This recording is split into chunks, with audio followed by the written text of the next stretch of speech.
part 6 here. This is going to be an important one. You may think it's just fluff because we're not like putting the motor on this step here, but this is important. Pay attention, okay? These fenders here were never intended for the use that we're going to put them through, the stresses that we're going to put them through. Now this one has been modified here, okay? But this steel here is paper thin. I mean, this here is, I mean, probably thinner than a damn eggshell, okay? That's the problem. You're going to be flexing it back and forth with motorized use, and eventually that could cause a crack. Your stock tab that comes with this here is way too thin. We're going to need to remove the rear wheel so we can mount the drive sprocket onto the wheel using the rag joint, or if you want an upgrade you can use the hub adapter to it, your choice. Now the reason why I was preaching about the fenders is, let's say a piece of trash, a soda can or whatever, sometimes a piece of trash can get stuck to the wheel, pulled up underneath between the tire and the fender, and if your brackets are broken or just as thin as these are, I've seen it and I've heard quite a few instances where that piece of trash will get lodged between the tire and the fender, and it will cause the fender to break loose from the frame and spin around with your tire and go between the tire and the ground, and it's an instant crash. I've heard several stories of it happening with both the rear wheel and the front wheel. That's why I'm preaching about the safety of the of your fenders, okay? So let's go ahead and get the rear wheel off. You're going to need to remove the support arms for the rear fender. You've got the 2 screws that go into your dropouts. Now we've got the bolt that goes through the tab of the fender here. Now this fender's already been modified, but don't worry, I'm going to show you how we modified it next here if you insist on using the fender here, okay? So next we need to remove the strap securing the brake arm on the left hand side of the bike to the frame there. Now let's go ahead and loosen up the axle nut, 15 millimeter socket in most cases. I like to use my impact tool. Hey, use whatever you got here. So once you've got the brake arm strap loose, we've got the 2 axle nuts loose, your wheel will pull out. Go ahead and remove the chain from the wheel. Set your wheel aside. We're going to be mounting the sprocket onto that next. Now I'm pointing out where the screw is that goes to hold the bottom of the fender to the frame there. You might need an impact tool to get that screw loose. So let's take a look at the fender here. And this is the biggest problem here. This little mounting tab. It's riveted in, it's loose, vibration and the like. It's not going to last that long with motorized use. Here is the bottom mounting tab of the fender that goes on at the bottom, that goes through the bottom of the fender where it mounts behind the crank assembly, your bottom bracket there. So I'm going to show you how to modify your fender, beef it up if you want. I took this 3 3/4 inch piece of 1/8 by 3/4 inch piece of flat bar. I measured the original tab. What I want to do is cut a slot in it here, and we're going to drill 3 holes in it and then file away the unwanted bits here. So I marked the center line of it. I marked 3 holes here, and I grabbed a 1/4 inch drill bit here and drilled 3 holes where my 6 millimeter screw that holds on, or bolt that holds on the fender, can go through. So I used my punch to punch the center there, slap it in my vise, drill the 3 holes, then I used a file to get rid of the unwanted bits there, dress it up, make it look as clean as you want to make it look. Okay, then I put it in a vise and I marked where I needed to bend my 90-degree angle.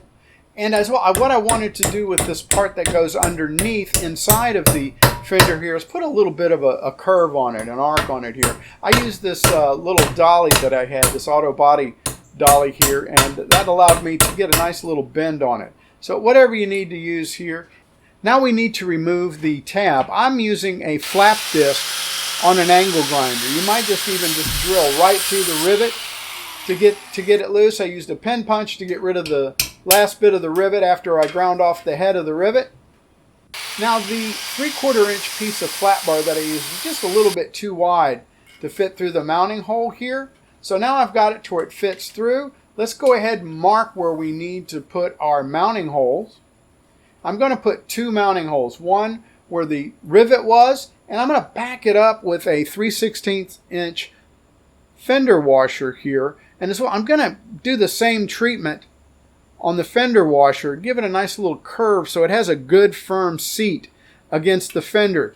There you see I've got the support screwed on. I'm using 1032 machine screws with 1032 nylock nuts, and you can see I did a test fit on the mounting screw there, so I've got adjustability where I can adjust it. This is going to be a good secure setup and hold up to the use. Ideally you'd like a thicker fender, but this will work here. Okay, so next you're going to want to cut a little notch in your fender.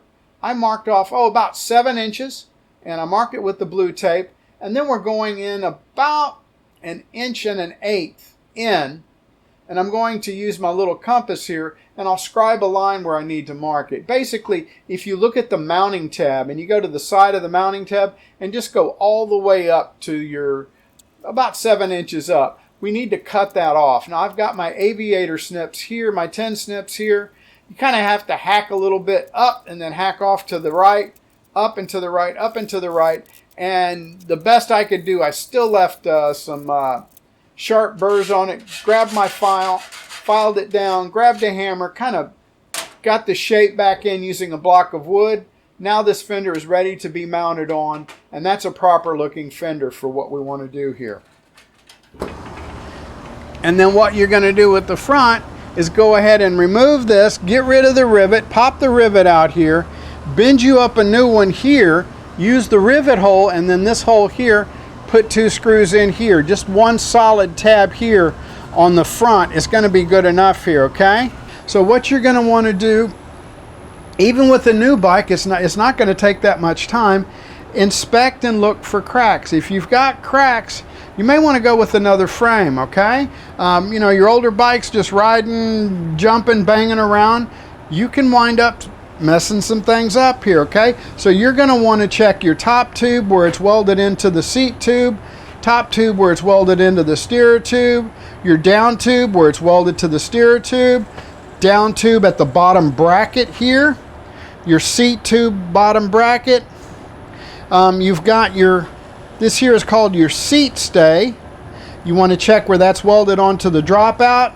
You've also got a couple of welds here where it's welded to the top bar as well. Typically there's a weld here underneath where your seat stay comes across, and then of course here at the down tube it's welded on. And then as well here you've got what's called a chain stay, these 2 frame pieces here. Check where it's welded onto the dropout, and of course where the chain stay is welded onto the bottom bracket, okay? So now we know that our frame is in good shape. Okay, next up what we want to do is we want to grease the bearings in the steering tube here, in the headset that is. And I'm using this block of wood here so I can get the jam nut loose, or the locking nut loose here on the fork assembly on the steering tube. Quite often in the factory they get those things so tight, and they get it tight enough it damages the threads on the steering tube there, and the locking washer will spin and actually cut into the threads. That's why I'm using the pair of pliers there. You can see the tooth on the locking washer. So you want to make note of where that slot is so when you put it back together everything's lined up correctly. The bearing race, as it's called here, the threaded one here on the top, just go ahead and loosen it up. And what we want to do basically is just get some grease underneath that. So if you've got an older bike and the grease is all gummed up and just gunked up, you're going to want to soak and clean everything with solvent.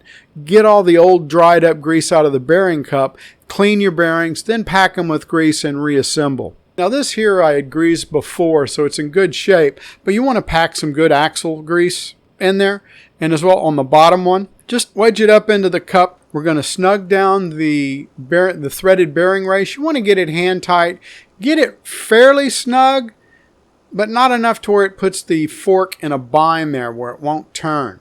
Okay, then make note of where the threaded key is on the threads and put the locking washer back on it, and then we'll put the locking nut on it, and I'm going to use my big ass crescent wrench to give it a little torque down. You don't need to prove how strong you are, and we're good to go. All right, we're in the final stretch here. Now what we want to do is grease the bottom bracket assembly here, your chain ring there, the bearings down there. It's going to be something similar to what we did on the headset.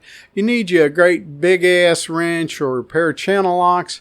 We need to remove the locking nut. You may want to go ahead and glove up on this here, because you're going to get grease all over you here. I got grease even behind my ears here. Just a good full synthetic axle grease you're going to need. Same thing that we'd use on the bearings on the steering head. These here are reverse threads. So righty-tighty, meaning clockwise to tighten. Nope, clockwise loosens on these here. So you don't have the righty-tighty, lefty-loosey. It's reverse thread. We're going to turn the locking nut clockwise. Pull the lock nut off, and we've got a toothed locking ring washer, just like we did on the steering head there. And you've got the slot cut into the threads to index the locking ring on to hold it into place. Now the bearing race there that presses against the bearings, that's reverse thread too, so you've got to turn it clockwise. And what we're going to want to do is take that off. I'm sure there's a special tool out there somewhere for it, but hey, a big screwdriver and a hammer with a few taps, you can get it loose here. Now, you can see the bearing behind it, and this here has plenty of grease on it because I serviced it before, but I just want to show you what we're looking at. So what you're going to do is you're going to get some grease on both bearings and grease inside of the bearing cups there. Be pretty liberal with the grease there. Pretend like you own the grease company. Pack it with some grease. You'll wipe off the excess when you're done.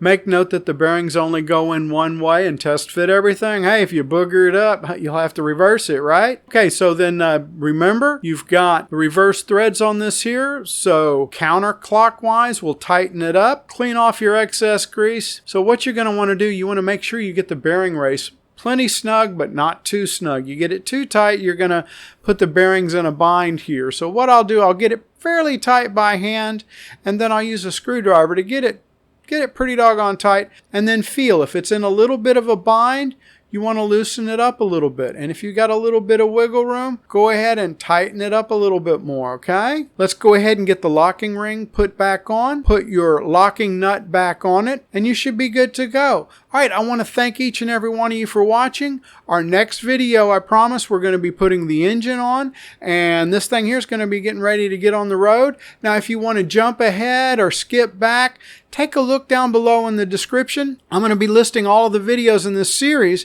as I finish them. That way, if you don't need to look at what I've got in this video here, you can jump ahead. I want to thank each and every one of you for watching. Give me a thumbs up if you like it. Take care.